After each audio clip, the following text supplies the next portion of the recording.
Episode 5 of Everybuddies podcast, and we are now broadcasting our pirate code and hacking into the Matrix. Oh, yeah. Have you heard about this supernova? I have heard about this supernova. What's it called? Oh, man. The star? What's the supernova called? SN 2024 GGI. Right, and it went off when? Or when was it? 22 million years ago. 22 million light years away in NGC 3621. NGC 3621 is in the constellation Hydra. It's in the southern hemisphere, and that's why this was observed by ESOs Very large telescope. in Chile. It was first observed by Atlas, the Asteroid. terrestrial last alert system. It's believed that Atlas first detected it an hour after the light became available. Took a full day for the very large telescopes to focus in. We got a whole boatload of data over about 80 days from this thing. If you go to the next slide, you can see the very large telescope. It's actually 4 telescopes, and they have lenses that are about 27 feet across. Okay. 8 meters? 8 point something meters, yeah. It's believed that the star that produced this supernova was a red supergiant, somewhere between 12 and 15 solar masses. Okay.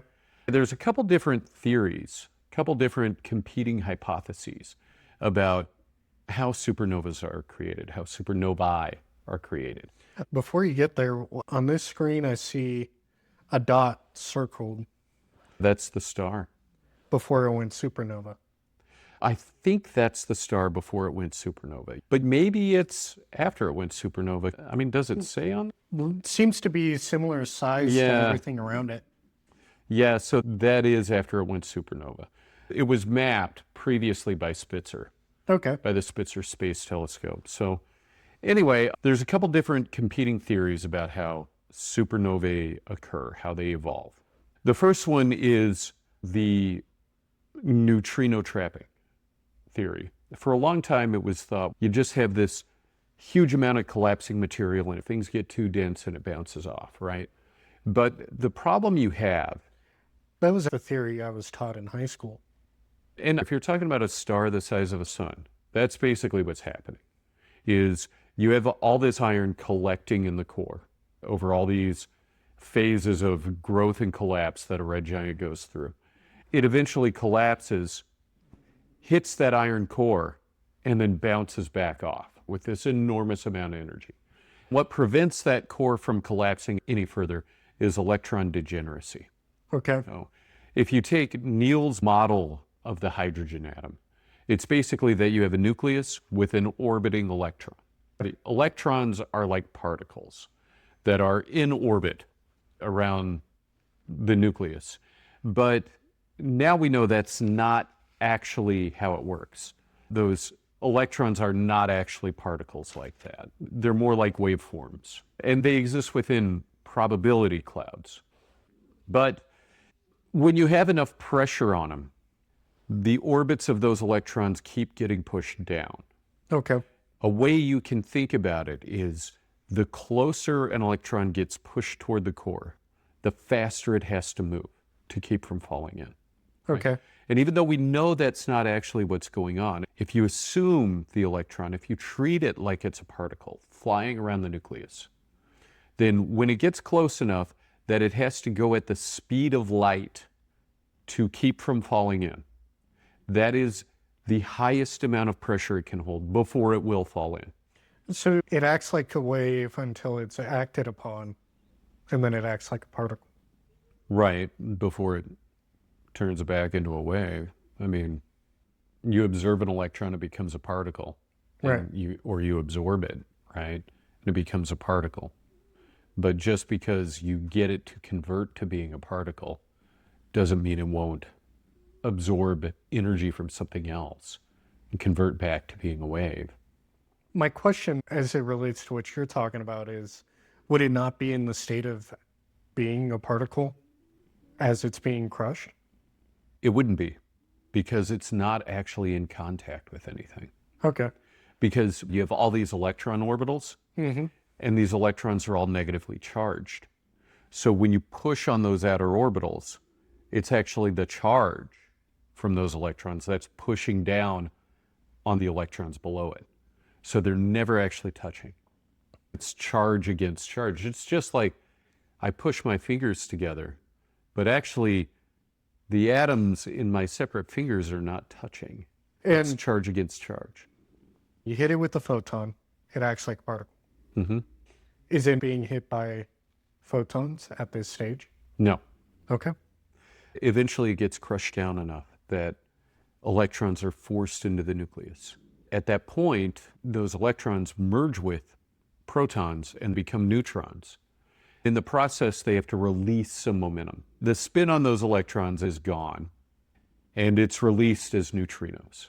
You wind up with so many neutrinos getting trapped within this super dense material that they eventually force it all out at once. And that's actually how you get this core bounce. You get this incredible explosion of material, right? And then it propagates out through the envelope of gas that surrounds this core. An alternative model is that the iron core within I've been switching the slides. the iron core spins so fast at a rate of 1 revolution every 10 seconds or faster. You get this force that spins the gas that surrounds it, that envelope, spins it so fast that you get relativistic jets of matter that push out of the north and south poles.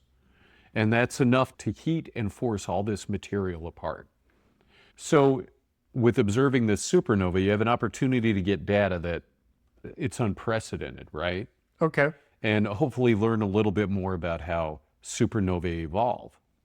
So if you take a look at this graph on the left, you can see it's at 1.1 days. And on the q-axis, you're looking at the polarization of light along north-south. And on the u-axis, you're looking at polarization along east-west. Okay. Orthogonal to it, right? And what you can see is that polarization on day one, it's pretty centralized. One So- isn't... Also, pretty much inverted to what you see on day 81. Right, yeah. You can also see that the different wavelengths of light from blue to red are kind of grouped pretty tightly, which indicates that envelope is tight. All the matter is still relatively close together. Okay. And then on day two, they're still clumped like that, but you have more polarization along the east-west axis. And then it slowly, over the next 8 days, 9 days, comes back to being a little bit more polarized along north-south, but otherwise it's pretty close in there, just like it was on day one. And if you go to the next slide, it shows how it moves from day 1.1 around to day 10. On the right side of that image are the different emission spectra for different elements. So helium, oxygen, things like that. And you can see how they shift along each day. That gives you an idea of what's getting dispersed through the cloud, Okay. through the envelope that surrounds it. And so we get an idea of what it would have originally looked like, what it would have looked like when it began to propagate. And on the left-hand side of that bottom image, you've got this perfectly spherical kind of explosion. Example. It's what you would expect to see if you were entirely dealing with neutrino bounce.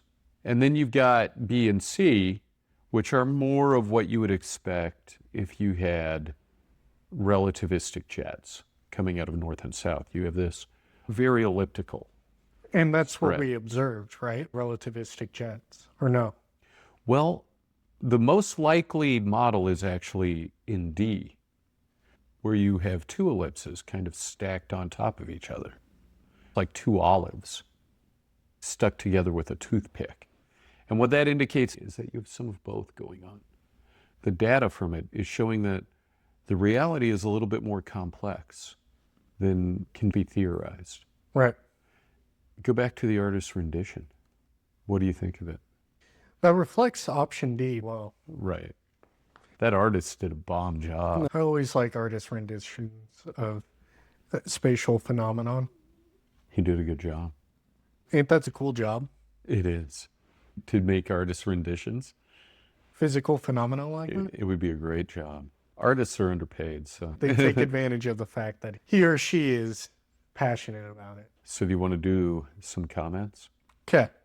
All right. So this first one, birth rate crisis, South Korea versus USA and Elon's hypocrisy. It's where I was just talking about how birth rates are going down all over the world. And people like Elon Musk say, oh, this is a big problem, right? I personally don't think it is. But then Elon Musk doesn't propose any policies that would actually help. Right. What Nolan 4339 says is, while public support programs for maternity care may help, it is likely community empowerment policy that is needed. Social culture at the local level needs to shift back from being so individual focused and learn to embrace community involvement where neighbors can support each other. What do you think? I think that's actually one of the problems that I think about often, Okay. is how a lot of people these days are isolated from each other in their local communities. And what a lot of people are doing are finding communities that think like them on the internet, which is kind of causing Echo chambers. ideological extremism. Okay. Right? And also it's getting people more emotional Distrustful of people outside that bubble. and caustic with each other that have opposing ideas. And really, to benefit your community, you need to be able to have mature and not agreeable, but non-confrontational Yeah. Like discussions. discussions with the people around you. Uh-huh. Because rarely is it just one idea, Mm-hmm. right? Policies need to kind of be three-dimensional Sure. to truly serve the communities. And that requires ideas from everyone. Yeah, that's true. At least need everybody's buy-in. Right. The idea that communities need to have stronger ties to each other, individuals within these communities need to have stronger ties to each other, I 100% agree with Nolan. Okay, cool. I agree too. So the Ray of Sunshine 8096 asks, does this include abortion rates? I really wasn't thinking about abortion when I was thinking about birth rates. But Free the Internet for Life says, no, abortion isn't included. It's also not documented as a cause of death or infant mortality. U.S. has anywhere from 600K to 1.2 abortions a year. 680K Americans died from heart disease and obesity in 2024 for reference. And then he says a little bit more, but his comment got cut off. Okay, all right. So I believe he went on to talk about how if abortion was illegal nationwide. Except for medical. Necessity. He says a quarter of people who Yeah. would have an abortion will still get an abortion due to medical exemptions. Going overseas. Right. Yeah. There's a good question as to whether or not, what would happen if you actually banned abortion everywhere? Would people just be more careful? Would you just have higher use of birth control? I don't know that you would. Abortion rates in the U.S. have actually fallen since it was first legalized, largely because people use birth control more, because you just have fewer pregnancies. I don't think there's any humane way to ban abortion, Right. because you have to have a health exemption. Otherwise, you're telling people you can only have an abortion if your life is in danger, and we decide when your life is in danger. Right. The government decides when your life is in danger. The thing is, if you're going to have a health exemption, health applies to everything in your life, including your mental health, the things you want from life, your relationships. For people who go through childbirth, their body is forever changed. Yeah. In my opinion, it's not for the government to tell people. At what point is the risk acceptable? Right. Right. It's not the government's decision to make. It's the patient, it's the woman, it's the person who's carrying the child. Right. So then Kokoda, he says, Trump stopped the funding of school food programs, so you don't get to come on here, MAGA, and crow pro-life because you are not pro-life. I didn't take from this discussion that anybody was advocating a pro-life or pro-choice stance. I don't really disagree with Kokoda. Right. If you're going to say abortion needs to be illegal, then you need to support the care of children. Right. Otherwise, you're just anti-women's choice. Yeah. The reality is you could say, oh, it's parents' job to take care of their kids. Well, not everybody's going to be able to. You know, things happen to people. If you're going to say the government isn't going to support kids, isn't going to take care of kids, well, then the government's just going to pay even more money when you got to imprison those people. Right. There have been multiple studies that show that Head Start programs pay for themselves so many times over just because kids who go to Head Start are so much more likely to be employed and so much less likely to go to prison. So your option is invest in kids and their health or deal with crime. Deal with more crime and a weaker economy later down the line. To me, if you're going to say, well, I'm pro-life, then you have to be pro-investment in children. Right. All right. Glad we could agree. You ready for the next? Yeah, I'm already on it. Talking about the Arab Spring. Yes. CM Baz, 1140 says, the most effective psyop the CIA ever managed to do made people destroy their own countries. I don't think that could have happened if people weren't hungry. If people had all their basic needs met, I don't think any amount of propaganda would have changed it. Right. Although in the U.S. right now, there are more guns than people. True. You could say people's rights have been infringed upon systemically. Okay. In recent years. Sure. How many people do you see taking to the streets with weapons? And none. Zero. Right. I think that's because people aren't going hungry yet. Yeah, that's a good point. People aren't freezing. Right. The electricity hasn't shut off. Their kids are still eating. There was a city in St. Louis once where the lady who was challenging the incumbent mayor, she won hands down in this small town because... Surrounding St. Louis. Yeah, it was outside of St. Louis. She basically won because she was able to run on trash collection. Trash had not been regularly collected in over a year. The other guy, the mayor, was running on being pro-life and everything else. And she's like, I'm not here to talk about that. I just want to get the trash collected. You know what, man? She ran away with it. Oftentimes with leadership, you just got to be a little bit more reasonable than the last person. Dude. What is it? Maslow's hierarchy, right? Right. He actually stole from an indigenous tribe. Yeah, basic needs. I don't think the Arab Spring would have happened if people's basic needs were being met. Right.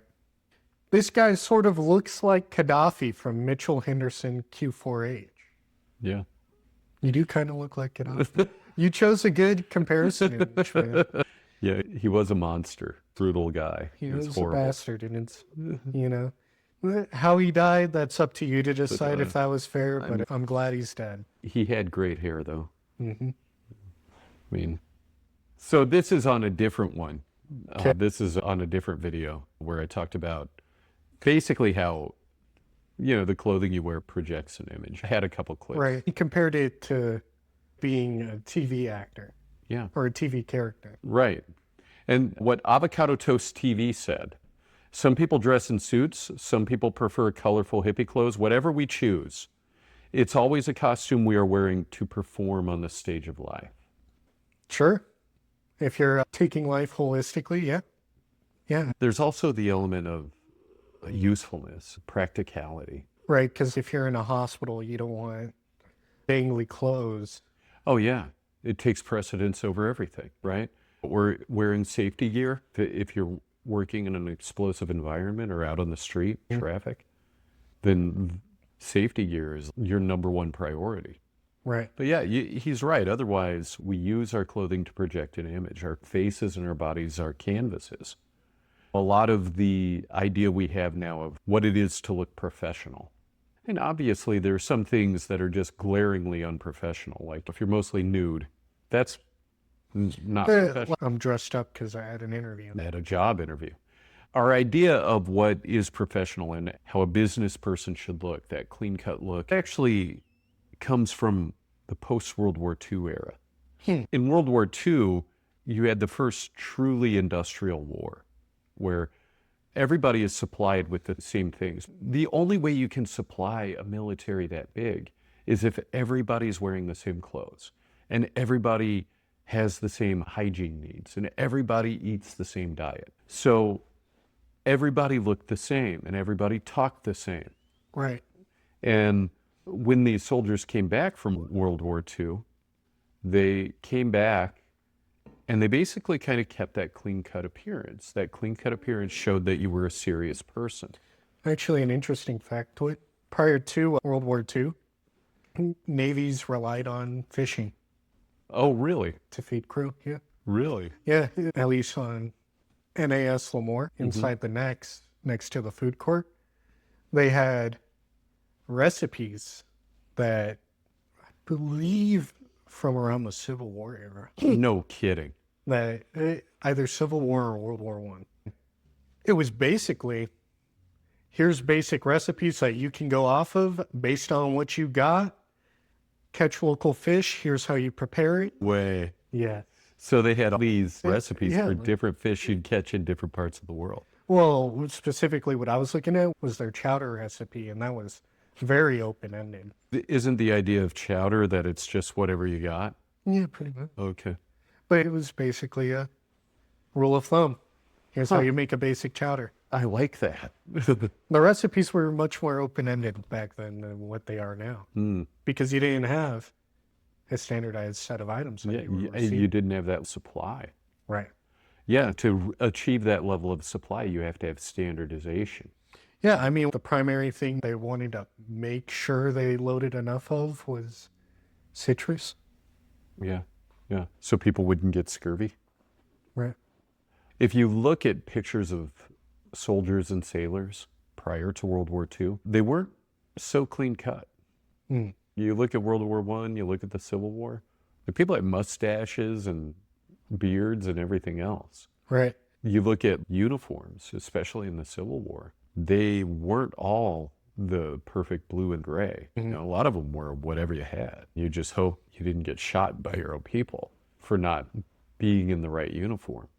The British military, the Redcoats, had a much more standardized uniform than anybody else. But when I look at pictures of soldiers from prior to the World War II era, you just don't see that level of cookie cutterness. Right. So anyway, I think a lot of the cookie cutter corporate image, and when you talk about suburbs, cookie cutter houses that are just repeated again and again, I think a lot of that actually just stemmed from that GI aesthetic, that government issue aesthetic. And part of the reason of no beards in the American military is because the misconception that you need a clean shaven face to put on a respirator. Really? Yep. Huh. And essentially that's been disproven multiple times. And anyone who would struggle to get a seal with a beard but not struggle to get a seal without one, it's entirely a skill issue. Interesting. Modern respirators do not need a perfect face. To get a good seal. And that everyone's skin is different, and those respirators are standardized. Okay, sure. Right? You got small, medium. So you got to have a material that can conform, Right. that can fit to the person's face. And I mean, especially with the military, it's got to be things that improve quality of life but don't have a practical effect. It takes very long, often decades, before those policies are changed. Interesting. Right? Wow. Okay. Well, actually, I guess I'm not too surprised about that. There's a lot of inertia. Right. There's a lot of inertia. Yeah. And let's be straight up. The military has more policies than they have people to change them. Mm-hmm. Sure. Look how long it would take just to have somebody even look at it. Right. You're right.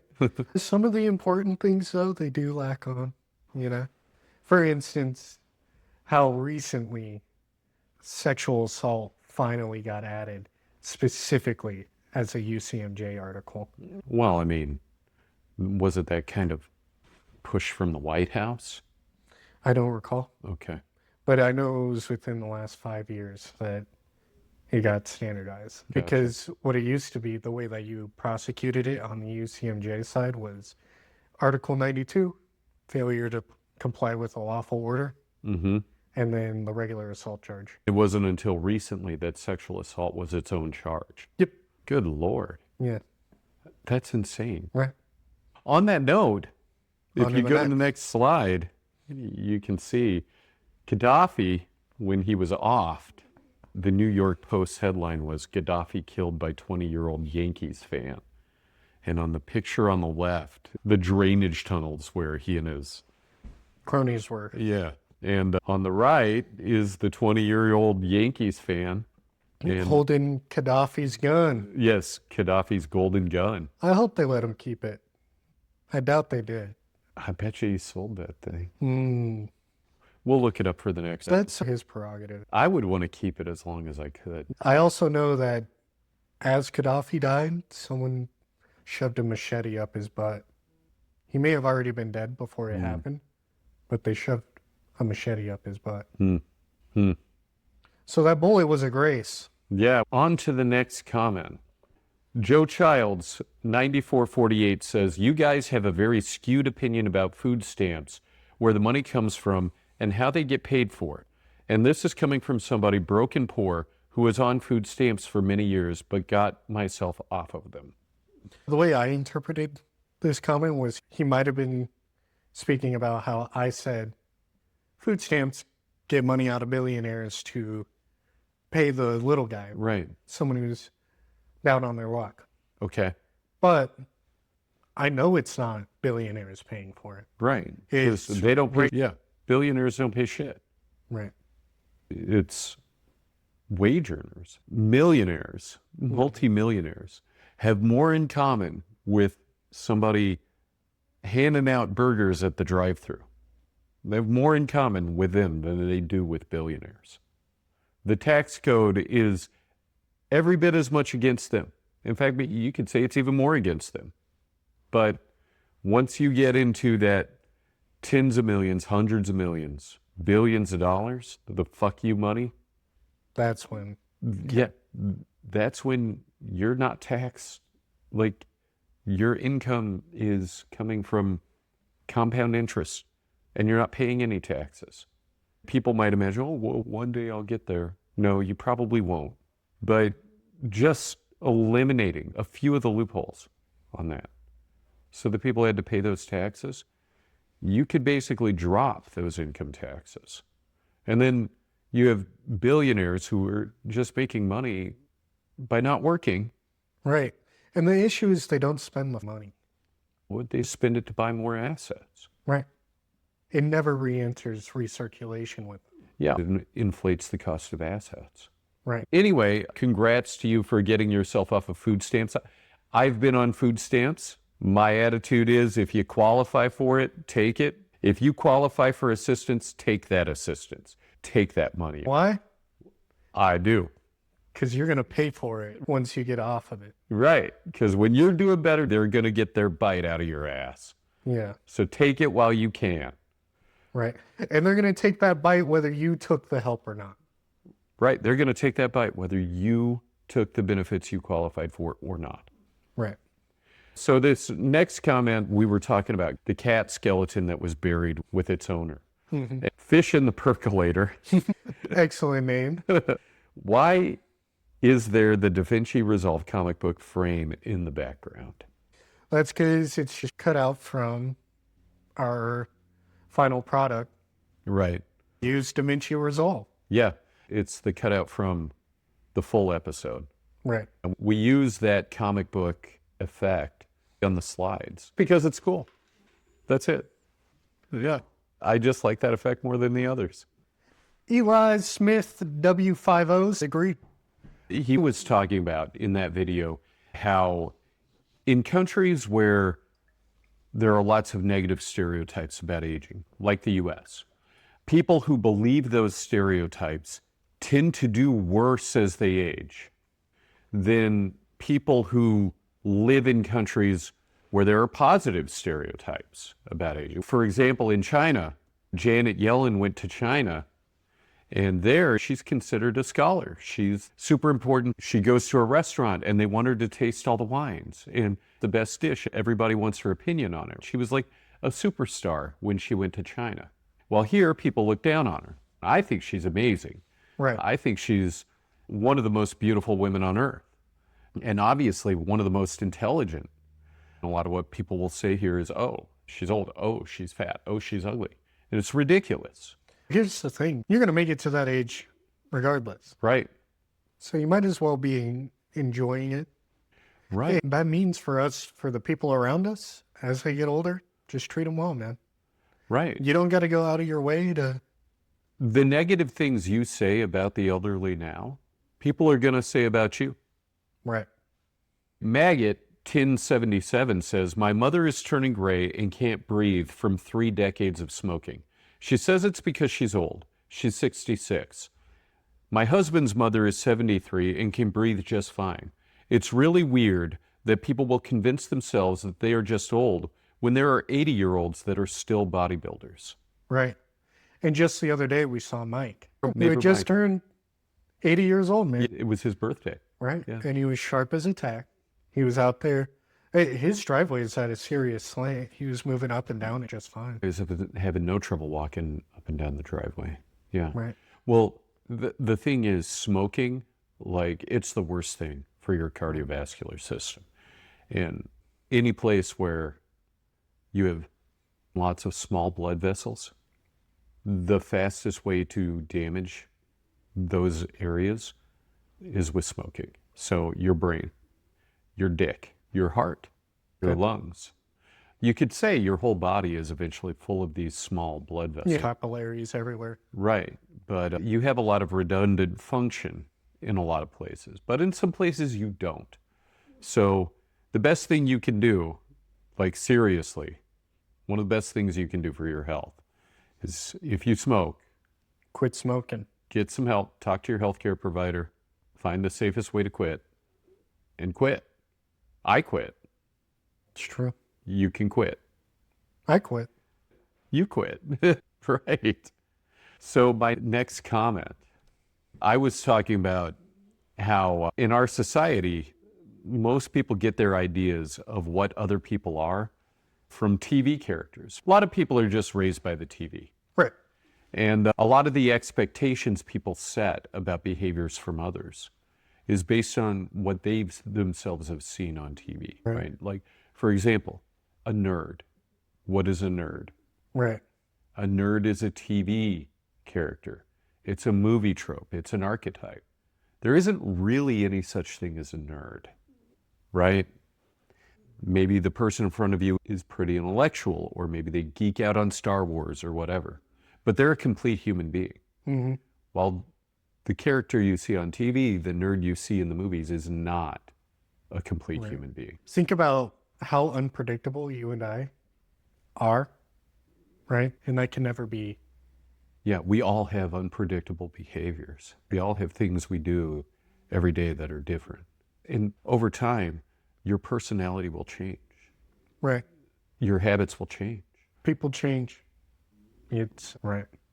So what Aaron Morgan, B5K, said, from what you're wearing here, you wanted to be treated like a guy from Bum Fights. Mm. Yeah, I found this image with some freeze frames from Bum Fights. It was a movie series from 2000 to 2006. Quadrilogy, maybe? Yeah. And what they did, they would basically, they paid these bums to do stunts and fight each other. It was exploitation. Yeah, I mean, that's a little unethical. A lot of terrible. bit unethical. Yeah. It eventually all collapsed in people. They created a class. They So did. one lawyer could represent Well, so many people. so you had the two guys who made the first video and then they sold it. A couple other people bought it. They made the last three videos. There wound up being a criminal lawsuit. They wound up losing a criminal lawsuit. Yeah. And yeah, they had to serve sentences for what they did. One of the guys who started it, Rufus Hanna, one of the homeless guys, he went on to become a property manager, an author, and an activist with the National Coalition for the Homeless. Unfortunately, he died in a car accident in 2017. Not entirely negative outcomes. Dr. Phil had the producers on his show. He was basically like, look, you're exploiting these people. And what they said to him was, We're paying them. basically said, isn't that what you're doing on your show? Aren't you basically exploiting people who are in a bad way by bringing them on your show and to embarrass them in front of everybody? I don't watch Dr. Phil. I don't even know if his show, It's still going. the guy's got to be pushing 80, you know? Anyway, I'm looking it up right now. look it up. Concluded after 21 seasons, May 25th, 2023. You good? May 25th, 2023. And he was what, 75? 76? When his series ended? Phil McGraw, born 1950. Okay. So he was like 49, 50 years old when he got his show. 73 at time of conclusion. Okay. So, 72. okay, yeah. so he was 52 when he got his own show. You know? Historical run. Isn't that kind of what you would hope for? Is like you catch that sale at 52 years old and you write. Yeah, I mean, because the thing is, you come after Dr. Phil ethically. What kind of accountability are you going to hold a freaking 75-year-old at this point? Well, yeah. The other thing is people going on his show, they were adults or minors whose parents had signed for them. They're agreeing to it. They're getting paid.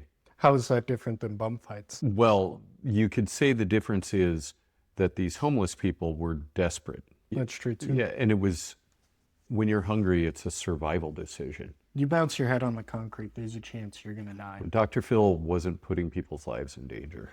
It's obvious that, you know what, I don't think he had a license. You know, I don't think he was, I think he made it clear that he was not practicing, he was not engaging in clinical practice on his show. But to be honest, it's kind of like with Anthony Robbins too, with Tony Robbins, how, I mean, yeah, there's a lot of people who benefit from going to his events, but there are also videos of him verbally abusing people. Like in people who are attending his rally, they're attending it and he's verbally abusing them. Gotcha. So Phil McGraw does have his doctorate in clinical psychology. I don't think he has a license to practice. Yeah, I don't think. Because what board would approve that? Well, obviously what he was doing was not clinical treatment, you know? It was entertainment. Anyway, what a remarkable run for him. There's a lot to criticize him for, but what a run. Go to the next comment. Comments on reefs dying, bleached corals impact on beaches and erosions. Sorry, folks, this is alarmist BS. Okay? I hope you don't live in Florida, Gary Rush. You have these studies, you have these images of bleached coral, and you have these studies with hundreds of people taking part. Right, And I'm supposed to believe that what they're saying isn't true. right. I think Gary here is saying it doesn't matter anyway. I don't think he's denying the facts. I think he's saying it's not a big deal anyway. Well, he could be. Yeah, that's true. With a YouTube comment, I think Gary should make his own video. He could make a video about how coral reefs are actually flourishing. And if you go to the next slide, there is an image of coral reefs flourishing on the moon. In that study, they looked at over 52,000 individual colonies across 131 distinct sites Uh-huh. with near 100% mortality. No way. Right. 50,000. 52 52,000. colonies that are effectively distinct, gone. Right. Yeah, it's an apocalypse. On that note, are you ready to go to the next? Since we were talking about aging, I want to talk about a couple of studies that were looking at basically anti-aging kind of stuff. The first one looks at NAD plus. And NAD plus it's a hydrogen carrier. Okay. And it's a hydrogen carrier within the mitochondria. It's vital to the Krebs cycle. That hydrogen pops on and off pretty easily. Relatively. Okay. It can let it go. Is it the first thing that goes? So if you look on the lower right, Yeah. you can see where That's what I'm hydrogen is referencing. at. Right. So you basically give up a double bond and convert it to a hydrogen bond. If you've got these two hydrogens, if you've got one hydrogen, it's just pointing off like this, right? If you've got two hydrogens, they each have their own electron cloud, and so they're going to be pushing away from each other. I understand you're the chemical engineer. Uh-huh. So I'm going to format this as a question, not as a correction. When you say hydrogen bond, I thought hydrogen bond was like, Oh, you're right. It's not really a hydrogen bond. okay. You're right. It is a covalent bond. But you have two hydrogens. Like when you have one hydrogen, it just sticks up there. Mm-hmm. When you have two hydrogens, they each have an electron on them, and they're pushing on each other. So either one of those is ready to pop off at any moment. Okay. It's like you have this giant molecule, and its biological function is to just carry this tiny atom, right? Just to pick up this tiny atom and carry Yeah, it. proton, essentially. Right, yeah. So you got a couple, NAD is, your body produces NAD from vitamin B2. Okay. Right? And the two forms of vitamin B2 that the researchers in this study I'm about to talk about looked at are nicotinamide riboside and nicotinamide mononucleotide. Okay. And those are the molecules on the upper right. Okay. And if you want to go to the next slide, what they wanted to look at is what is the effect of NAD of B2 supplementation, basically nicotinamide riboside and NMN, nicotinamide mononucleotide, NR and NM. What is the effect of supplementation on Alzheimer's? Specifically, they looked at the tauopathy within Alzheimer's. Tauopathy is common in every form of dementia. Tau proteins are like shoelaces, and they run along the microtubules in neurons. Neuron microtubules, they show up in the dendrites and the axons, right? Okay. You can think of like any structure, any cellular structure in your body is like a stack of molecules. It's a stack of fats and proteins. They're built like bricks. Tau proteins run like strings through them and help hold them together. They help hold these dendrites and axons together.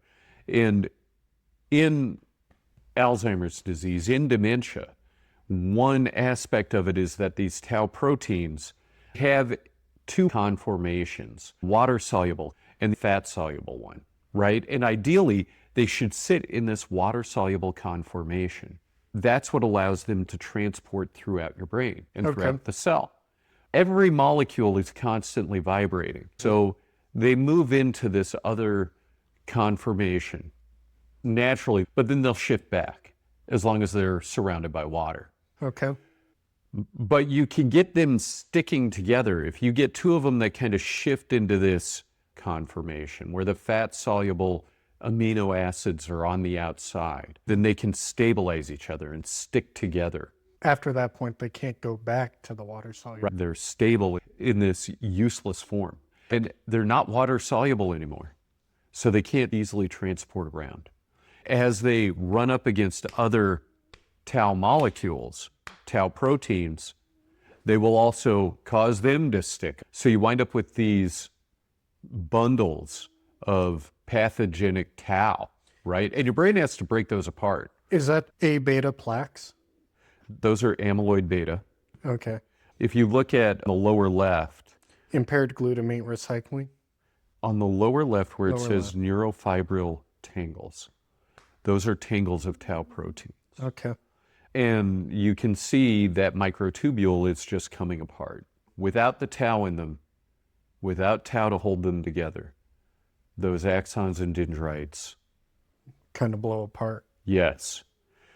So in dementia, part of the reason you lose so many neurons is because this structural protein becomes sick.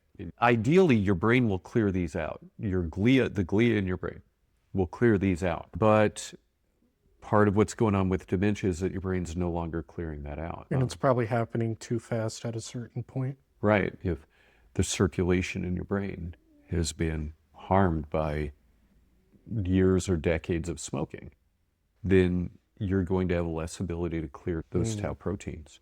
In Alzheimer's disease, you also have pathological amyloid beta. And amyloid beta occurs within the synapses. All right. That's So- what I was looking at. Right. You have the same thing going on where you have the two possible conformations and they start sticking together in the sick conformation. That's something that naturally occurs throughout the day. Like Okay. when you go to sleep and your neurons calm down and the synapses aren't firing as much, that's when that gets cleared out. Mm. Sleep is essential. As these toxic molecules Okay. accumulate in your brain, I hadn't thought about that. That partly explains why your brain has to stop at that level. mm-hmm. I've always wondered since I was a little kid, why do you need sleep? Right. And plus, why do you need so much sleep? We spend a lot of our lives in sleep in the dreamlands. That's why I'm like, make it as comfortable as you can. Make it as enjoyable to sleep as you can. You gotta Right. spend a lot of time sleeping. Yeah, getting into that deep sleep is necessary. Yeah. So these tangles actually start getting cleared out basically as soon as you go out. They're happening in normal non-REM sleep. You don't even need to get to slow wave sleep. That's why even just a short nap regenerates you. Okay. What they wanted to look at is how does supplementation. Do you need me to switch slides? So here's what they proposed. Maybe part of what's causing you to have so many pathological tau proteins in your brain is that they're not getting transcribed correctly to begin with, right? So these are examples of splicing errors, right? So you've got an alternative splice on the 5' site. And they did a good job of showing how these different transcription errors would show up in a protein. Yeah, and how they compare to the normal outcome. Right. So what these researchers were thinking is maybe there's transcription errors that are adding to the problem. You have tau proteins that are already being poorly made, right? Now, with NAD, with giving people the B2 supplementation, so hopefully they would produce more NAD. And I should say, they didn't give it to people. They gave it to mice, cells in the petri dish and worms. What they believed is that you have mitochondria that are not functioning properly. A lot of the problem is coming from calcium channels within mitochondria. And they set off to follow the molecular pathways to see where they led. And it's a really interesting study. If you want to go to the next one, NAD plus reverses Alzheimer's neurological deficits via regulating differential alternative RNA splicing of EVA1C. Okay. I don't know if I'm on the right slide. There it is. Okay. We skipped a slide. No, we touched on all of them. Okay. doing Then I good. missed it. We're doing good. So I want to say real quick, I'm going to talk about a couple different supplements here. Nothing I'm going to say is medical advice or nutritional advice. And I'm not telling nobody that they should go take a supplement. Right.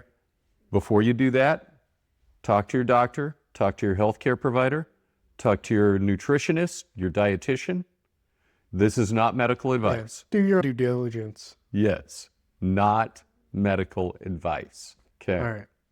So what they did, they had some mice that were the wild type mice, right? And then they had mice that had a mutation in the gene for producing tau protein. They essentially induced Alzheimer's into these. Yeah, tauopathy. If you look at survival rates in graph G there, you can see the wild type. This is worms they were looking at here. You had the survival rate of these worms, the wild type worms, they outlived nearly all of the Right. mutant worms. And the right? ones that were not sick.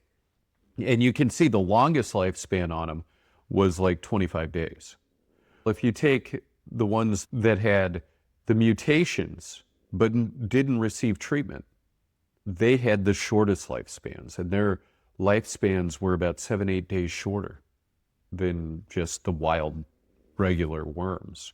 Is that the kind of sickish green? Yeah. So you have the green and the red, and they didn't really receive any treatment. Well, if you look at the blue, they basically received nicotinamide riboside. Okay. And you can see in the blue that they actually had very good survival. Some of them almost made it as long as the wild type worms. If you look at C, you can see the worms, the cells, and the mice. The mutant worms that were just given water had tau tangles. Those that received the nicotinamide riboside had half the amount. Okay. And then it's the same with the mice. Now with the cells, they gave them NMN. They gave them nicotine mononucleotide. And you can see the different concentrations they gave. 0.5 micromolar, 1 micromolar, 2 micromolar, right? Right. They And then administered they this- also had one that was just resting in the control group. Right. And you can see the control group has all these tau proteins. Okay. While all those treatment groups had much less. And as far as I can tell, increasing the amount really didn't seem to make that big a difference. The difference between the 1 molar and the 2 molar is micromolar. Not Yeah, so the millimolar. 2 micromolar, yeah, oh yeah, the 2 millimolar is huge. It is a bigger difference. But the difference just in receiving any of it at all is outstrips that. And when you say tau proteins, what you really mean is these FTs, neurofibril tangles, The tau tangles, right? yeah. The pathogenic tau proteins, pathological tau proteins. Now, if you go to the next slide, they also gave mice the NMN. These are mutant mice. They gave them NMN, and they did what's called the NOR test, the new object recognition test. So what you do is on day one, you put them in a room with 2 objects that are identical. You let them inspect them, and they'll spend a lot of time inspecting them. The next day, you take out one of those objects and put in an object that's different. So now you have 2 objects.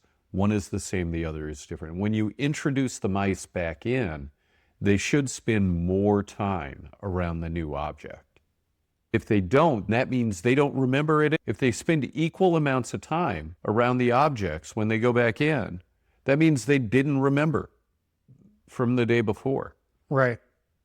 And what they found was that you had a tremendous improvement in the group that was treated versus the group that was not.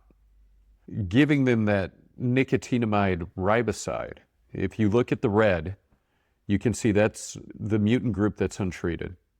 In the black, you have the control group. And then in the blue, you have the mutant group that's treated. The standard mutant group treated with NMN. Right.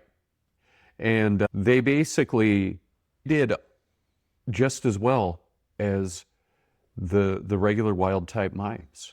Now, what they did was they were trying to figure out what is the specific pathway being followed. And so you can see EVA1C. Yeah. If you can see EVA1C-KO and EV. EVA1C-OV, right? So that EVA1C KO, that's knocked out. That's where that gene was disabled. Okay. That's mice where they didn't have the gene to produce EVA1C, right? And you can see that group, they performed terribly. They were receiving the supplement for creating something, and the thing that is being created off of this supplement cannot be created. Right. So what they're saying is supplementation is assisting the mitochondria, assisting the mitochondria with being more productive. And then that's basically allowing EVA1C to be fully transcribed, Okay. fixing transcription problems happening within EVA1C. Okay. And then they don't believe that is the one single thing that's doing it. They believe there's more going on downstream. And that's largely because their machine learning and AI models predict that. But the evidence for EVA1C being the pathway here is just incredibly powerful. Okay. When you look, now, a couple other tests they did. They tracked the body weight of the mouse participants and gave them the open field test, which is just allowing them to randomly walk around, see how far they walk. And those are ways to look for side effects. And as you can see in the open field test, giving them supplementation didn't harm them. And as far as body weight goes, the supplements didn't cause anybody to lose weight. So based on this mouse study, it appears that NAD supplementation may be helpful with Alzheimer's disease in humans. It was clearly helpful with mice and worms. There are human trials going on right now. There are phase 1 trials. Okay. And the thing is, nicotinamide riboside is a dirt cheap supplement. Right. Now it's time to invest in vitamin B2 retailers. Right. You can buy it in bulk. We're going to see the price skyrocket. You think skyrocket? It's not that hard to manufacture. Neither is insulin. Okay. If you go to the next slide, there's this idea called inflammaging. And in this, what they're showing is that visceral obesity is actually one of the biggest contributors. Visceral obesity is the fat that's between the organs in your abdomen. I read a study a little over a year ago where they looked at visceral fat versus subcutaneous fat in your abdomen. Okay. And what they found is it didn't make any difference. So both forms of abdominal fat. Just abdominal fat in general contributes to inflammation. So when people say, oh, we're going to target the visceral fat, that actually may not matter at all. Okay. But wouldn't it be kind of hard to target only one type of fat? Wouldn't you just have to target See how the you whole can, shebang? Right. But you can see basically that visceral obesity is leading to all this production of inflammatory cytokines. Okay. And you can see it also leads to mitochondrial dysfunction, which is basically, if you look at that last study, that's kind of what they were proposing, was that you have mitochondrial dysfunction that can be aided with NR or NMN supplementation. But all of this inflammation then leads to damage to your blood vessels. It basically leads to cardiovascular damage. Okay. And that is the strongest aging component. That's what creates the permanent damage. If you look on the next slide, it shows where inflammaging leads to cardiovascular disease, diabetes, osteoporosis, and dementia. All these feed on each other where you get cognitive disability and physical disability, and you get a vicious cycle. And they end in time morbidity and premature mortality. Right. You are more likely to die from other things, and you are going to die earlier. Right. So what these researchers were trying to do, were they looking at, can we get immune cells which may be experiencing mitochondrial dysfunction? Okay. Can we get them to wake up to renew themselves Okay. and act like they are young again. When you're young, your immune system is more flexible, right? And as you age, it becomes more crystallized. Instead of being adaptive, it kind of becomes just more, what does it already know to look for? Right. And that becomes problematic because cancer cells, your immune system doesn't know how to look for them necessarily, right? Or if there's new diseases like COVID, your immune system may not be able to detect it. And by the time it does detect it, it's overwhelmed and then produces a cytokine storm, which causes your lungs to fill up with fluid, inflammation, right? Right. And I think you and I discussed back when you were doing the sexy universe that the thymus stops learning after a certain point. Okay, so in the TrimX study, what they found was the thymus fills with fat. Basically, thymic cells die, they get replaced with fat cells. And your thymus is where your immune cells are trained. When new immune cells are produced in your bone marrow, they go to the thymus, and in the thymus, they are trained. Right, but those memory cells, when do you stop? When does basically production of new memory cells stop? What do you mean? Your thymus has memory cells, correct? Sure. They know what to look for. That Right. in your thymus that train these new cells. I don't know an answer to that. I thought but, we talked about but when your thymus fills up with fat, the function is gone. Gotcha. In the TrimX study, what they did was they gave participants a stack of HGH, metformin, and DHEA. The reason for the metformin was to counteract the... What metformin is? It's a diabetes treatment. HGH tends to push up your blood sugar. So the metformin was to counteract the blood sugar effects of the HGH. In that study, they were able to get the participants' thymus renewed over a period of 12 months. Right. They basically did, what was it, like 30 years of anti-aging? More like 5. 5? So I was way off. what they did, they looked at, this is just over the course of a year, right? And the study was actually kind of thrown off by COVID. The study to be a part of right before COVID. Right. What they did was they looked at epigenetic aging, which epigenetic aging is how much of your DNA is unwound versus how much should be.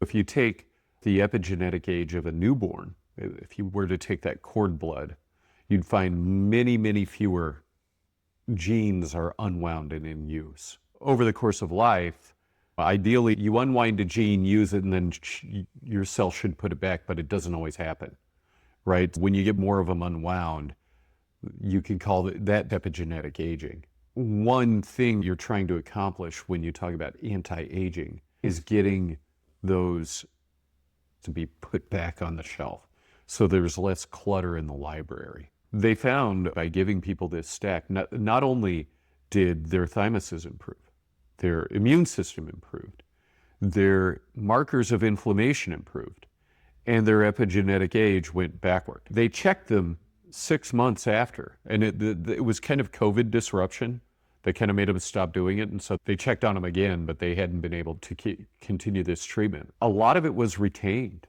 Like their inflammation markers stayed down. Their epigenetic age, it's not like they suddenly aged very quickly. They just continued back. They returned to normal aging patterns. Right. So it'd be interesting to see, do they actually gain years of healthy life? You know, because the participants were basically healthy people. A lot of these studies, they require Right. a standard prereq. An interesting thing too, there's, I believe it's CD38 positive macrophages. CD38 actually breaks down nicotinamide riboside and nicotinamide mononucleotide. As you age, the number of CD38 macrophages in your blood actually increases. So you may be able to explain the drop in available B2 that happens with age just from that. But the number of CD38 positive macrophages in their blood actually declined and stayed low. So it could be that a lot of the benefit they were getting was actually coming from having more available NAD in their mitochondria. Okay. In this study, though, they looked at CD8 macrophages. And CD8 positive macrophages, what they do is they recognize what your cells do is when they're producing proteins, they take some of the proteins they produce and they put them on the cell membrane. They hold them out there. So then your immune system, these macrophages, can come along, recognize them. And if it's a protein they shouldn't be producing, whether it's a viral protein, the cell's infected with a virus, it's producing viral proteins. This immune cell can recognize that and say, you're producing shit you ain't supposed to, and it hits the suicide button, presses the button, orders that cell, drink the Himlock. Mm-hmm. Just like Socrates, you gots to die. Mm-hmm. But induces apoptosis, right? Okay. And it does that with cancer cells too. So if you go to the next slide, what they were trying to do was, in this study, they wanted to try to induce mitophagy, which the idea is you have all these reactive oxygen species that are produced in the mitochondria. Well, if the image resolution on this is... I'm pretty enough to make up for that. Okay. Great hair, dude. Yeah, you and Gaddafi. So the mitochondria are aging or becoming damaged. What should happen is the old mitochondria get killed, and the particular protein that induces that comes off of the endoplasmic reticulum is PGC1 alpha. Yeah. That PCG1 alpha causes the damaged mitochondria to die, apoptose, to be consumed by the rest of the cell. And then healthy mitochondria should then split and basically carry out their own mitosis. Isn't it basically that mitochondria, a cell within a cell? Yes. And on a historical evolutionary level? At some point, one bacteria consumed another. But it didn't consume it. Eat it, didn't digest it. It let it exist within itself. Same thing with chlorophyll. Wow. Yes. Interesting. I feel like we got the short end of the stick, Well, I mean, but the thing is, one can't really exist without the other, right? But I would rather have both. Sure. Well, yeah, the tree has both. Yeah, there's a book called Ocean Road, and it's about a guy who eventually meets his future self. He lives on Mars in a cabin that he'd gotten drunk, and he had said he had a little road in front of his cabin. He was thinking how destination and destiny are the same word. He says he's drunk and he slurs it and he says, "You are Desolation Road." But he had meant to say Destination Road. So anyway, it gets called Desolation Road. And it's actually a generational story. At the end of the story, he meets himself for the second time. And he's green. And he has chlorophyll. He had become a green man on Mars, little green man. And he said, "Yeah, but you still got to eat." And he's like, no, I'm entirely powered by photosynthesis. Then he moons him and says, "See, no asshole." Anyway, I wish I had chlorophyll. Okay. If you go to the next slide. I wonder how you went through that. Oh, you know what? It describes it in the book. But unfortunately, the book is fiction, so you can't replicate it. Was it, in the book, was it natural or surgical? No, he got pulled up into a spaceship. It was done scientifically on a spaceship. Okay.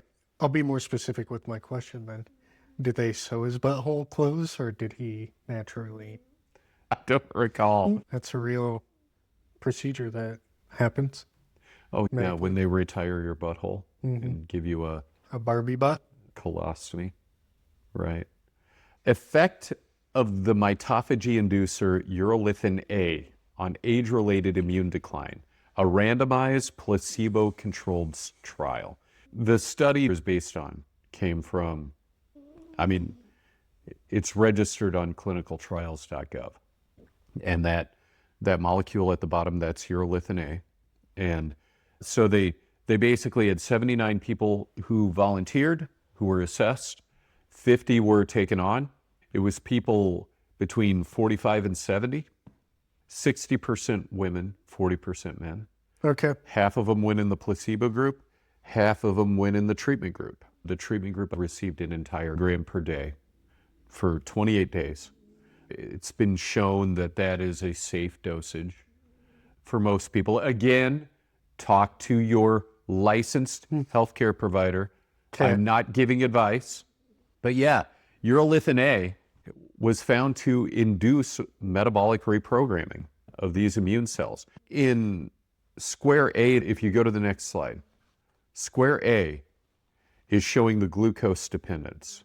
Fig square A. Yeah. Mitochondria don't just burn glucose, they break down everything. But as they become sicker, they become more incapable of doing anything but glucose, Okay. right?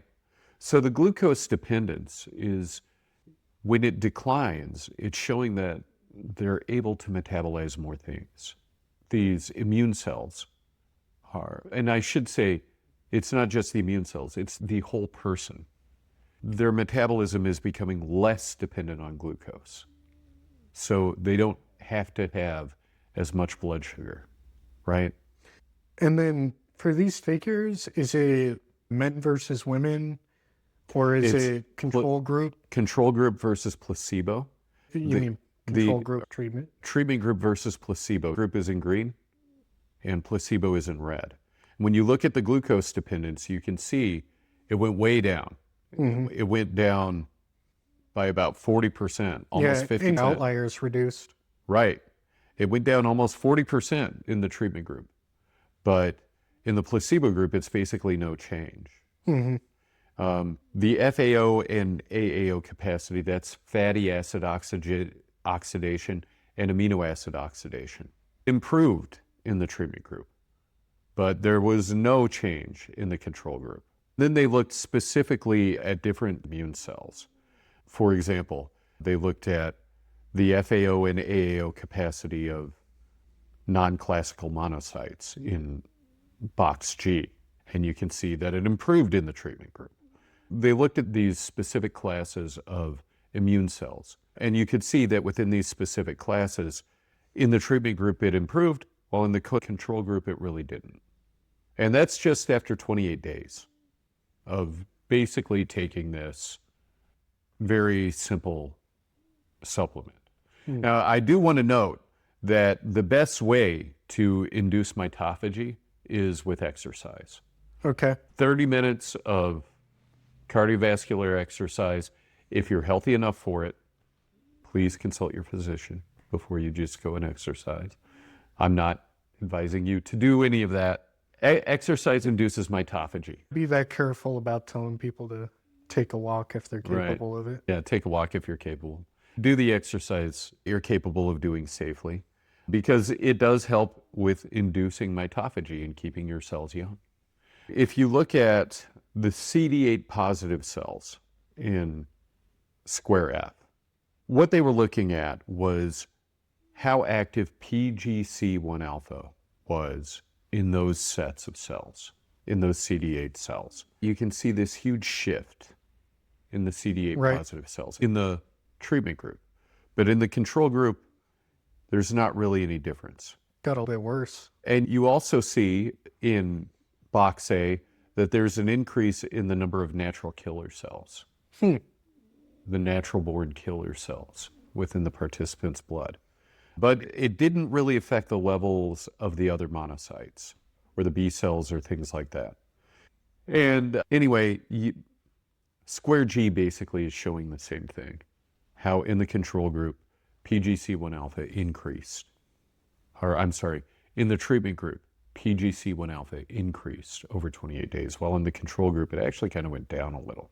And so let's go to figure 5. In the TRIM-X study that I mentioned, they looked at inflammatory markers. Okay. And in box A here, what you have is those same plasma cytokines, but they're inflammatory markers. You can see that they virtually all came down, except that last one, that MCP1. I had to look up what that does. It's a recruitment protein. So it basically encourages those CD8 cells to be more active. Whether or not that's a positive or a negative, I don't know. Okay. But it is a cytokine. Yes. But you can see all these other inflammatory markers, the interleukin 6, interleukin 4, interleukin 1 beta, they all fell. Right. And actually, you have less variance within the control group. Or not within the control group, within the treatment group. Right. Yeah. Woof. Less variance in the treatment group, more variance in the control group. TNF alpha that's mentioned at the bottom of box C, that's also an activation messenger. So giving that activation messenger to that treatment group actually caused the cells, those immune cells, to become more active. If you look at box F, you can see that they took a bunch of these monocytes and they threw them into a petri dish, and then they exposed them to E. coli. Okay. They were, in the treatment group, they were more active against the E. coli. They reacted more quickly and started attacking it. They were quicker after treatment. But in the control group, there wasn't any improvement. In fact, it looks like it may have slightly declined. I don't think it's enough to be significant. No. So you have two studies here that focused on mitochondria. And so the idea that aging begins in the immune system, because as the immune system becomes senescent and loses its ability to recognize new threats, or even for those cells to Recognize threats it already. then the rest of your body also fills up with senescent cells, Okay. right? So is it possible then that senescence is actually beginning in the mitochondria? Yeah. I mean, right.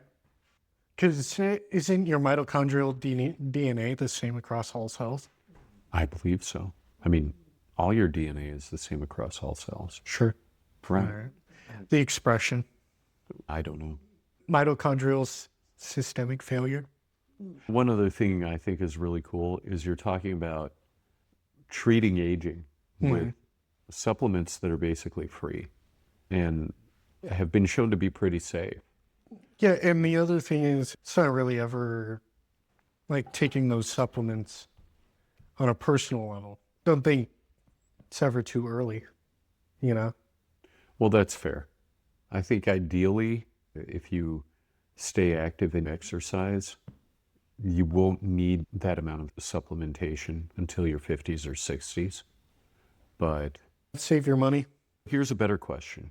Would you need to do it all the time?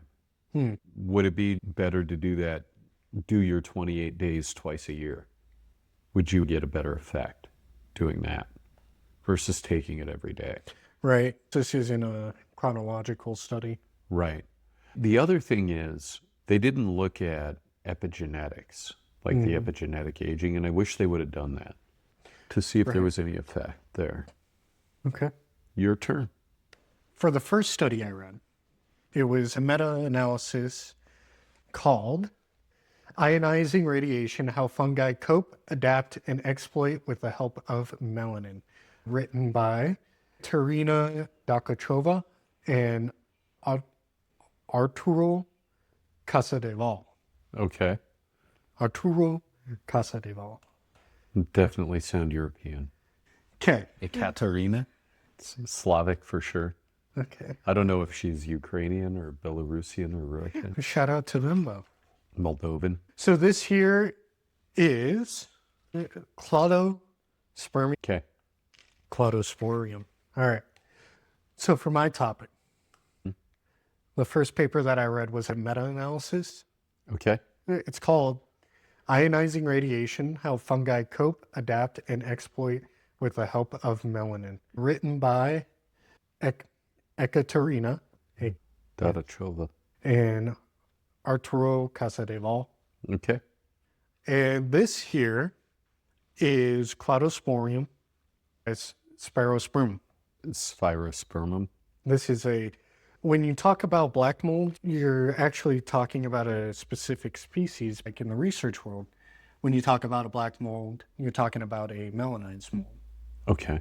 right? And Spiro is what you're going with? Spirospermum. Yeah. C. Spirospermum is a melanized fungi. Okay. And it is one of the dominating fungi here in Chernobyl reactor number 4, which is the one that went up. Okay.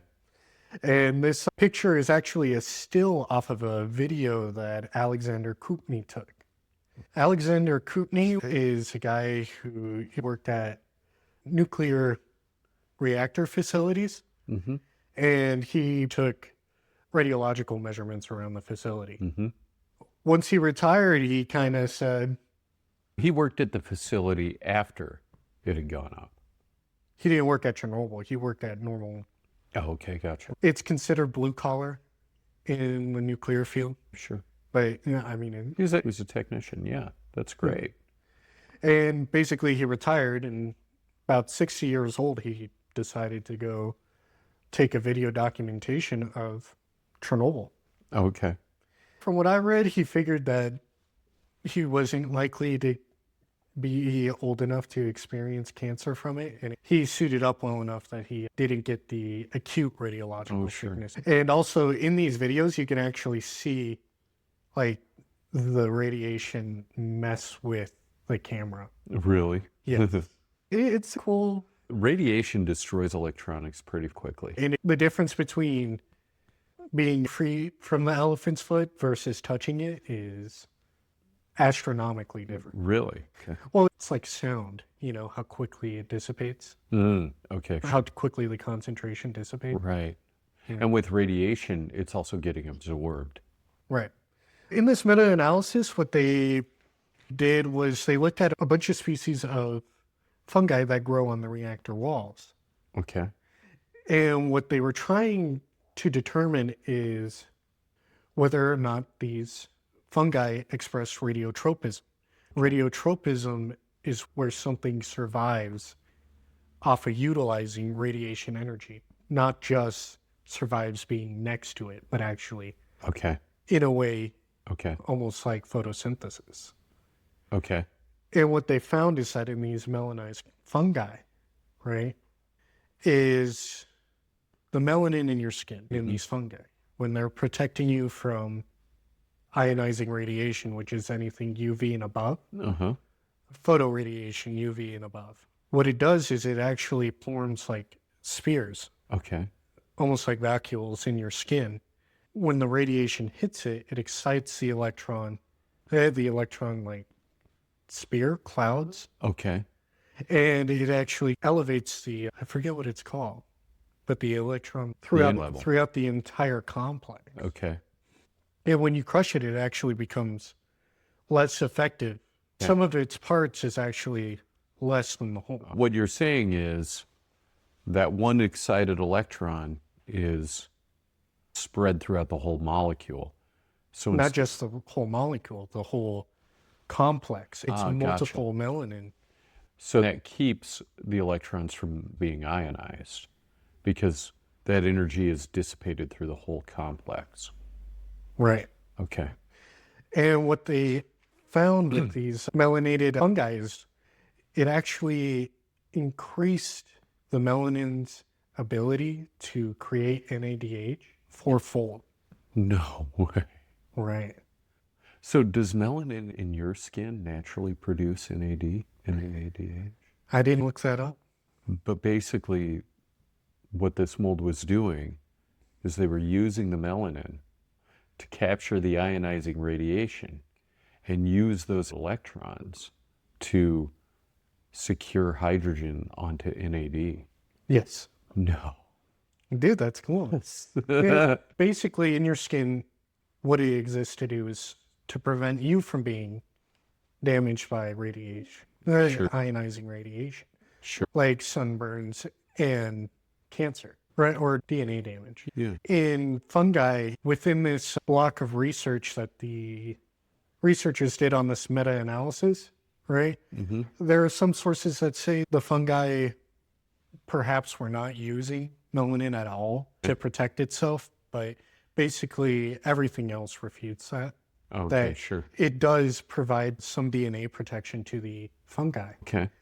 But also the way that the fungi in Chernobyl's reactor protects itself, its own DNA, is it has a higher level of expression in genetic repair, Oh, okay. More sirtuins. right? Specifically DNA repair, which would be expressed by genes RAD50, RAD51, Okay. and then recombination genes, HRP1, right? And then ubiquitin degradation gene, P1. So these things are working hard just Yes. to keep it together. Inscription gene, BUR2, Wow. and some others, right? And what they'll do is, if a strand of DNA is open, if it has open ends, Mm-hmm. it will indiscriminately close them off with a different piece of DNA. So whether it matches or not, it closes those ends off, Okay.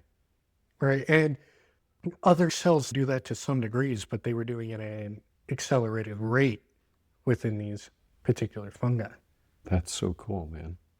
And one of the studies they looked at was growing these fungi that existed within Chernobyl, the reactor itself, and the soil surrounding Chernobyl. Okay. And basically looking at this graph, do you need this? I've got it. I can see it. So within each of these examples, what you're looking at is a control return angle of light of fungi growing in a petri dish normally, Okay.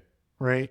Ionizing radiation directed at, right? And what they used was, I believe, cadmium 109, Okay. a gamma ray Right. Yeah. isotope of cadmium. Okay. And the lower the return angle, the more the fungi grew towards Really? the cadmium. Right. Some of them were really booking it toward that cadmium. Right.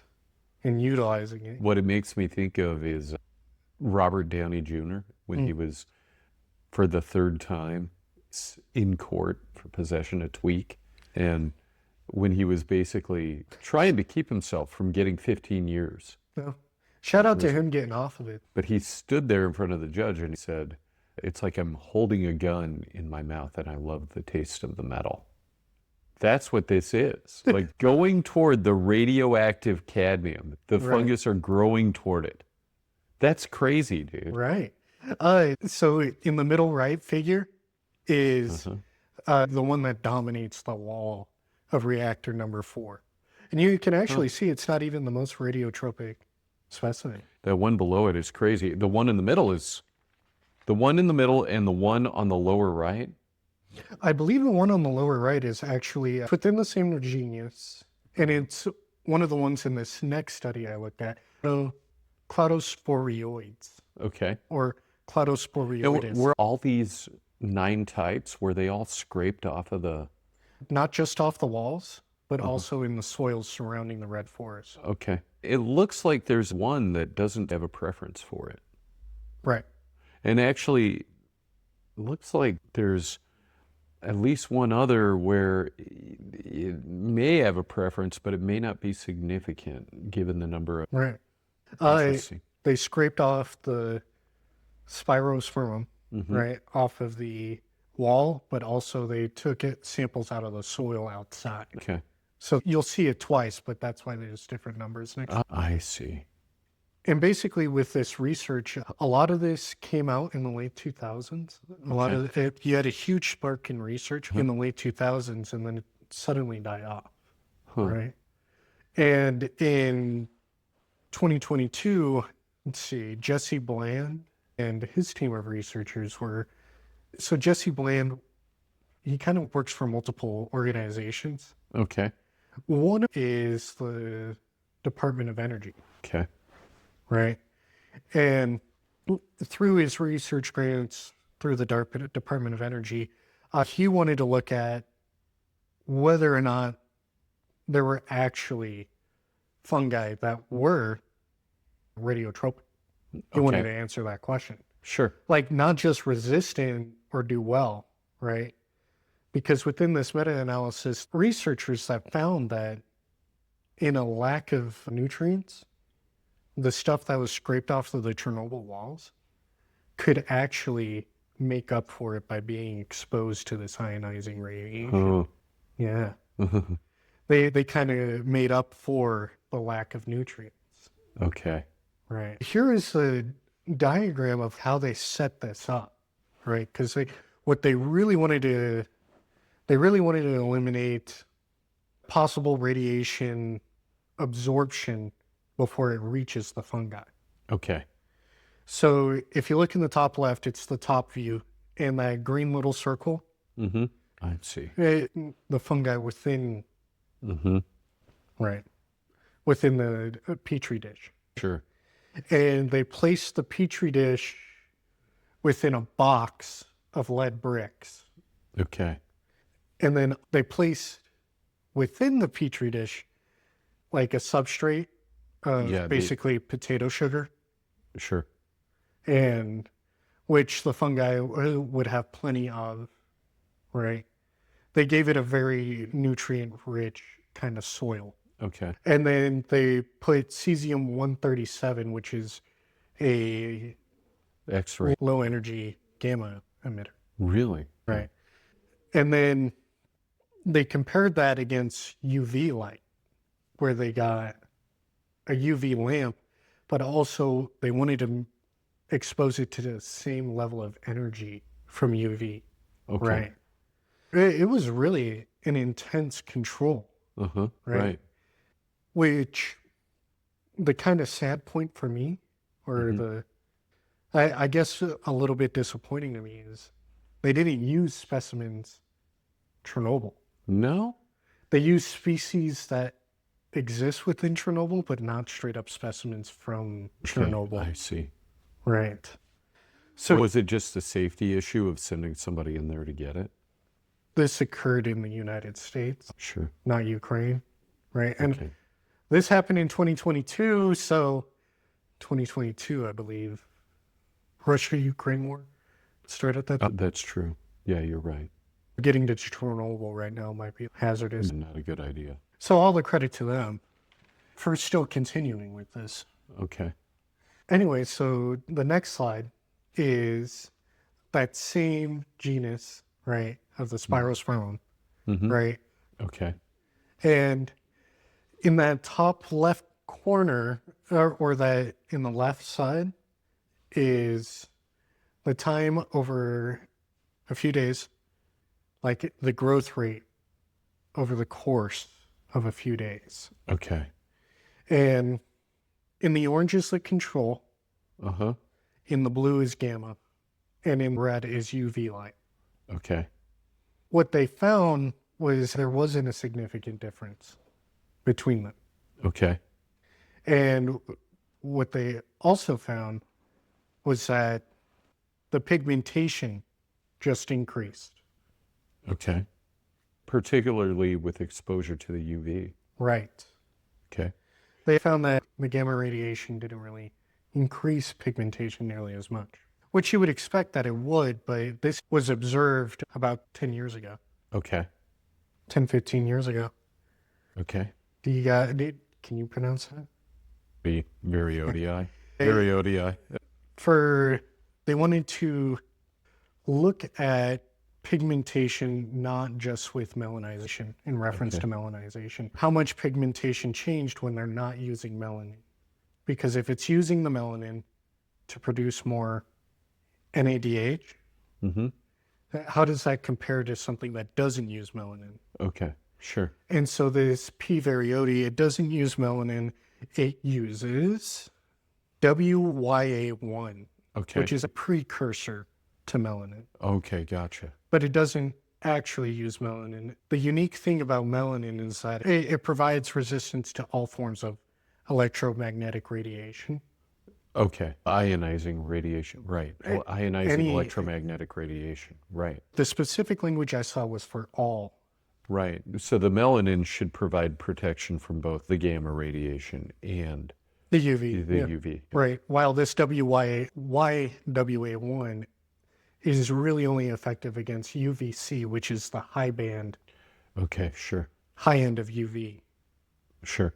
Okay. which is the most damaging. Right.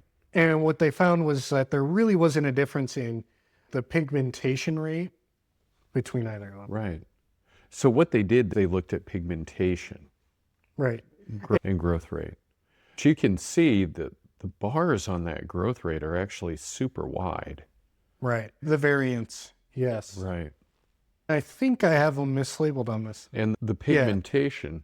So I have these mislabeled on the last slide where I compare the bar graphs directly. Uh-huh. The left hand is P. varioti and the right hand is C. cladosporioides. Okay. And to me, it looks significant in the P. varioti that it does seem to be increasing growth rate when exposed to gamma radiation. But they said it's not significant, which I think it's because their sample size was so small. Okay. Gotcha. It's too bad they couldn't get mold from Chernobyl. Right. Stupid war. What do you think of all that? Dude, I would never have guessed. That using melanin to produce NADH, that's just Right. genius. That's such a step. In regular fungi, it does use NADH, but the melanin does produce NADH. It's just 4 times more active in these these radiotropic specimens off of the Chernobyl walls when exposed to So a ionized. tool that other molds have, these ones just use it much, much better. You're right. Right. That's amazing. Yeah. Yeah. That's making use of what you got. Yeah, and it's basically, so with fungi, they're like the only eukaryotic cells, right, exist in high elevation points on the north and south poles, where radiation is much higher than it is at sea level here. And then they exist in reactor cooling waters, Okay. which is how you keep the radiation out of the air by containing it within water. It naturally grows in reactor cooling water. Are you serious? Yeah, now they got to treat the water. To kill the mold. Yes. And then it also exists on the ISS. Really? Oh, because of solar radiation.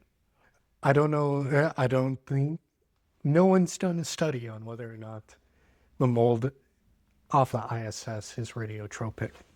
But, I mean, It is resistant. so when we were talking about life on Mars, like, Mars don't got atmosphere. Right. They use that NADH for respiration. So, Yeah, breathe, man. dang it. And actually, they had to study the stuff from the space station to make sure it wasn't gaining a function that, like, on Earth gave it an unfair advantage. Right. Stephen Hawking said intelligence is the ability to adapt to change. Okay. Are these fungi displaying a type of intelligence? How fast do they go through a generation? How much of that is intelligence versus Well, I mean, what is evolution? what is a generation of mold? Right. It's a colony. It's all one organism. They reproduce like both sexually and asexually, but they don't. Like it's all kind of stuck together, isn't it? Like it's A single organism is a single organism. okay. Gotcha. Okay. I saw Neil deGrasse Tyson. I listened to his thing on aging, on getting older. And what he said is he wrestled and danced, but he quit so he could go get a PhD and write, right? He said, it's time to get back to work. He danced for a few years and then said, time to go back to work, get a PhD, do some writing. And he was invited on to Dancing with the Stars, and he said no, because he felt like he would be reaching for an inaccessible past. Like that part of his life where he was a dancer, it's over, right? He has some odd quirks about him. Like I basically saw where he barked at a university student for not having read his book. Oh, really? But he was like, kids these days don't read. He was like, I read, I just didn't read your book. I think he should have never stopped dancing. Plus the thing is, creative outlets, they help you. Well, the Maroon 5 guy, They help you be more intelligent. They help you with the secular as well as. Okay, so your cerebellum, a lot of motor control in your cerebellum, but actually it's been shown that people who demonstrate high intelligence have a more active cerebellum, even when they're sitting there. I can feel the heat coming off my head. That movement, that deliberate movement, increases your ability to think. Right. Especially when you're talking about creative movement, like dancing. I can't dance. I am a mess on the dance floor. I'll try. But would just making that effort increase your intelligence? Would it have an impact Practicing, on yeah, of course. You think it would? Yeah. Okay. Plus, you're using your brain. So, yeah, the more you use it, the better you are at using it. Right. And basically using it in a variety of ways will help it with the rest. Right. Like a few years ago, I'll compare it to a few years ago when I was trying to get better at pull-ups. I couldn't do more than 2 in a row. And I kept training bodyweight training. And then I went and I lifted for a year or two. And then I was able to do 5. Okay. But how much of that was your brain? I did a different kind of training, but it helped me with my bodyweight training. You do a creative outlet, it helps you think creatively, but then I think it'll actually help you think secularly as well. Okay. I understand what you're saying. So what he said is he thought to himself, you want to keep growing, but you can't keep growing physically. So you got to grow intellectually. And the best way to do that is to learn one new thing every day. Have you ever heard the statement, life is short, and that's the point? I've heard it. I actually read it off of a headline. It was in some online magazine. But basically, this person was saying, it's the knowledge that you will die that is actually The driving force for you to do something with your life. one thing Neil deGrasse Tyson asserted is that knowledge of death gives life meaning. Okay. What do you think of that? I disagree. Okay. I think even if you knew you were going to live forever, you would find meaning in the day-to-day. I think like living, right? And knowing that you'll die, a lot of people, when they come face to face with it, like a cancer diagnosis or something like that, they start living the life they always meant to, or they always envisioned for themselves, right? Or as close as they can to it. And sure, it was that immediate notion of death, but they were still doing things before they got that diagnosis. Oh, sure. They were still making progress in their life. They just weren't making the kind of progress they were before they got the diagnosis. A lot of them talk about being unhappy before and then living their best life. But when you get a diagnosis like that, you're not planning to live till 80. Yeah, that's true. It brings you into the present. It brings you into the present, and you don't care about spending your resources and you don't care about accruing them anymore. Yeah, that's a good point. The money becomes just a vehicle. You don't even think of it as, I need to collect up money. You think of it as, how can I make use of the money I have? Right. Right. Which is kind of how you need to think of it, I think, throughout your whole life. Right? Okay. I'm not saying sell off your 401k, take that 50% and just do whatever you can with it. I'm saying recognize now, like, if you were going to die tomorrow, what would you do today?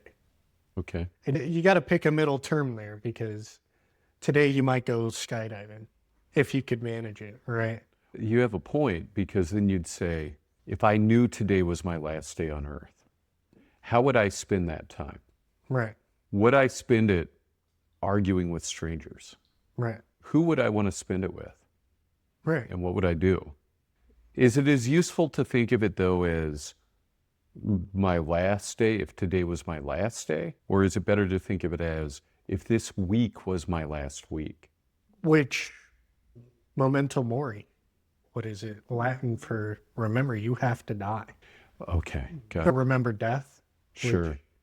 Remember, you have to die, right? It's one of the few things you have to do. You basically have to eat, sleep, shit, and die. Yeah. I think people can find meaning in their life by knowing they have to die, right? There are also things that you just do naturally. You have natural drives for certain things, Mm-hmm. even not knowing you're going to die. Okay. So you're saying life would still have a natural meaning. Yeah, because You the would thing still have is, a natural drive. if I thought I was going to die in a year, I wouldn't be thinking about becoming a lawyer in 7. So you still have to balance the idea that you may live a very long time, Mm-hmm. but I could also die today. Right. We're living in this tension where we have to think about our future, but we also have to make our present Worthwhile. right. It's within that tension that we create meaning within our lives. Yeah, so you just cut off the most destructive parts of both. Okay. If you're going to live forever, who cares how long you spend scrolling Instagram, right? Right. But if you know you're going to die today, how much of that would you spend looking at? 1 second, Right? you wouldn't even open the app. If you knew you had to live forever, would you send your boss that email? Would you shit on their desk? Right, maybe. You knew you were going to live forever. My boss isn't that bad. Oh, you get what I mean, Right, boss. sure, yeah. Would you shit on their desk today? No. Even if you were going to die tomorrow. Well, as far as learning one new thing every day, today you taught me a new thing. So cool. You taught me a few new things. Quite a few new things. And on that note, I believe the ideal life is a nonstop process of learning and growing. Thanks for learning and growing with us. Stay on your game, and we'll see you next time on Everybuddies podcast. Oh, yeah. Good job.